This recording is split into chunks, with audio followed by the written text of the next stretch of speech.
Namaste, ma'am. Namaste. Today we have Veena Panjwani. She is a well-known psychotherapist and hypnotherapist, and she has a clinic in Vadodara. Ma'am, आजकल हम mental health के issue को बहुत face कर रहे हैं, तो मेरा प्रश्न ये है आपसे कि ये मेंटल हेल्थ कीवर्ड है, क्या आप इस पर प्रकाश डाल सकती है? क्या है ये? जी, मेंटल हेल्थ जब हम देखते हैं, ये हमारे ओवरऑल हेल्थ का एक बहुत इम्पोर्टेंट हिस्सा है। हम ओवरऑल हेल्थ जब कह रहे हैं तो फिजिकल हेल्थ सब लोग जानते हैं, और फिर साथ में आता है मेंटल हेल्थ, यानी कि हमारे मानसिक जो विकार हैं, हमारे सोचने में या हमारे भावनाओं में या हमारे व्यवहार में, हमारे बिहेवियर में ऐसी कौन से विकार हैं, ऐसी कौन सी मुश्किलें हैं जिनकी वजह से हमारी रोज़ की ज़िंदगी में हमें तकलीफ पड़ती है। इन सभी को एक साथ जोड़कर, इकट्ठा करके उसे नाम दिया गया है mental health. Mental health otherwise दो हिस्सों में बटा हुआ है। एक है मेंटल डिसऑर्डर्स और दूसरा है साइकोलॉजिकल डिसऑर्डर्स। मेंटल डिसऑर्डर्स वो डिसऑर्डर्स होते हैं जो because of some issue in the brain, because of some neurological issue or some brain injury or some degeneration of neurons, because of some issue with the brain, जो disorders होते हैं उसे हम mental disorders कहते हैं, जैसे कि mental retardation या traumatic brain injury। लेकिन ऐसे बहुत सारे disorders होते हैं जिनमें हमारा जो brain है वो एकदम intact है, लेकिन हमारा जो व्यवहार है, हमारा जो बिहेवियर है, हमारे सोचने की प्रक्रिया, हमारी भावनाओं को मैनेज करने की क्षमता, इसमें हमें मुश्किल पड़ती है। और उसकी वजह से हमारे हर रोज की जिंदगी में हम WHO ने मेंटल डिसऑर्डर्स को डिफाइन किया था। उन्होंने ऐसा कहा कि आपकी 5 एरियाज ऑफ फंक्शनिंग में अगर आपको डिफिकल्टी हो रही है तो आप इसे डिसऑर्डर कंसिडर करेंगे। अगर किसी बिहेवियर की वजह से आपको ये 5 एरियाज ऑफ फंक्शनिंग में कोई डिफिकल्टी नहीं हो रही, देन आप उसे एज पार्ट ऑफ अपना बिहेवियर कंसिडर कीजिए and it is not a disorder. So then what are those 5 areas of functioning?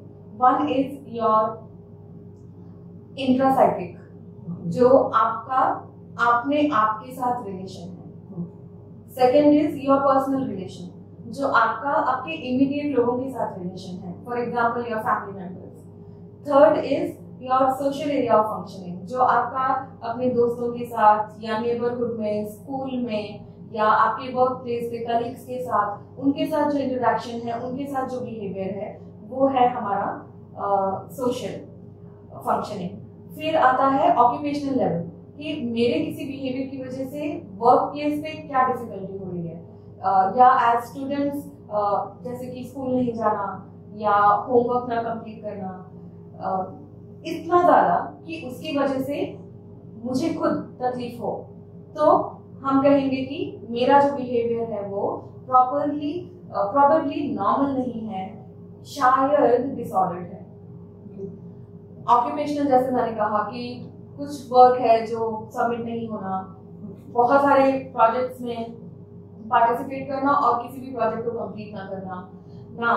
इसे कई बार हम ओवरलुक नहीं कर पाते, कई बार उसके ग्रेटर रिपरकशंस होते हैं, उसकी वजह से दूसरों की लाइफ पे भी इम्पैक्ट करता है। तो वो ओवरऑल ऑक्यूपेशनल लेवल फंक्शनिंग है। फिर हम देखते हैं fifth, and that is spiritual level, जो हम हायर लेवल क्वेस्ट बोलते हैं।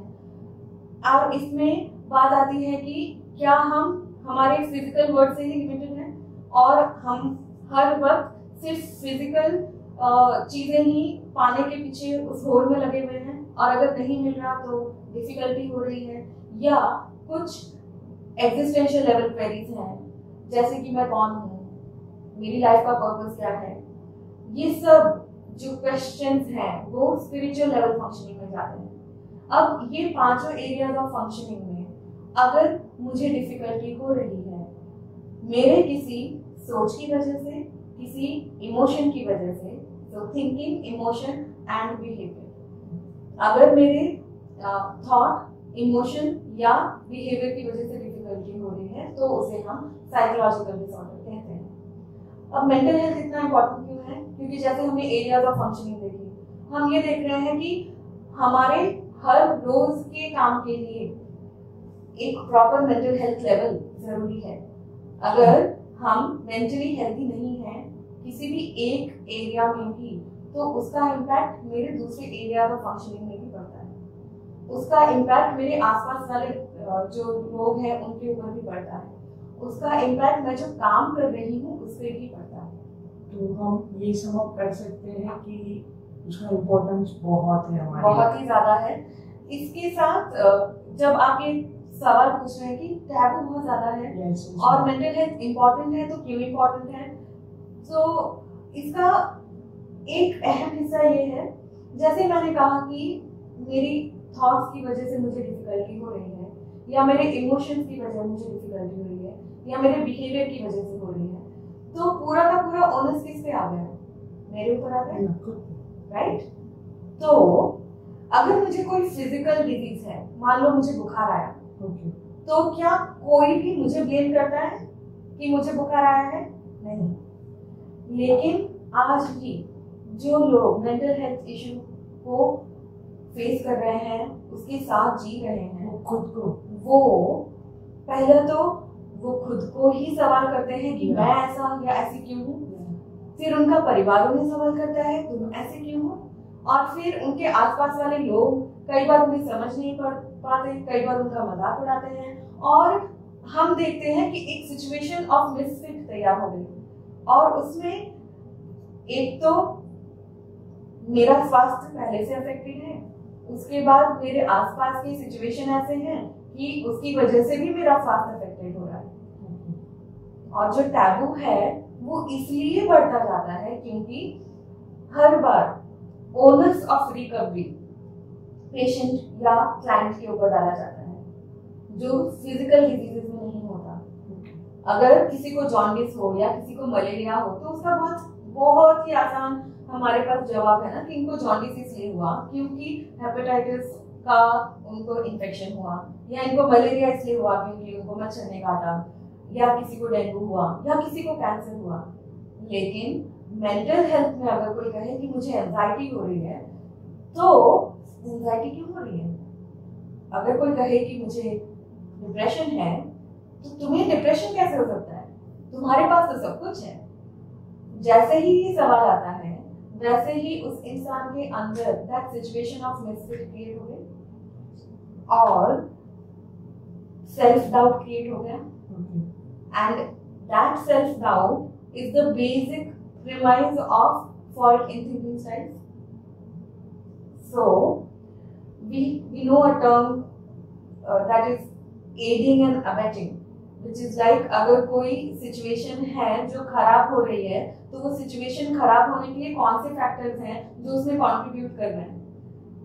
Mental health के केस में unknowingly ऑलमोस्ट सारे फैक्टर्स कंट्रीब्यूट कर रहे होते हैं, सारे लोग कंट्रीब्यूट कर रहे होते हैं, और उसे रिकॉग्नाइज करना और हर एक से communication pattern, behaviour pattern in the family setup, in the work place, with in the relationship, हर एक जगह पे उसे चेंज करना बहुत सारी बार लोग तैयार नहीं होते, उसे नजरअंदाज करना प्रेफर करते हैं। तो मैम हम ऐसा कह सकते हैं कि बहुत सारे फैक्टर्स जो है वो कंट्रीब्यूट करते हैं, पर वो कौन कौन से फैक्टर है और किस तरह से वो कंट्रीब्यूट करते हैं हमारी मेंटल हेल्थ को, तो वो हम नेक्स्ट लेवल पे मैम से पूछेंगे कि वो एरियाज कौन कौन से हैं। Thank you ma'am. You are welcome.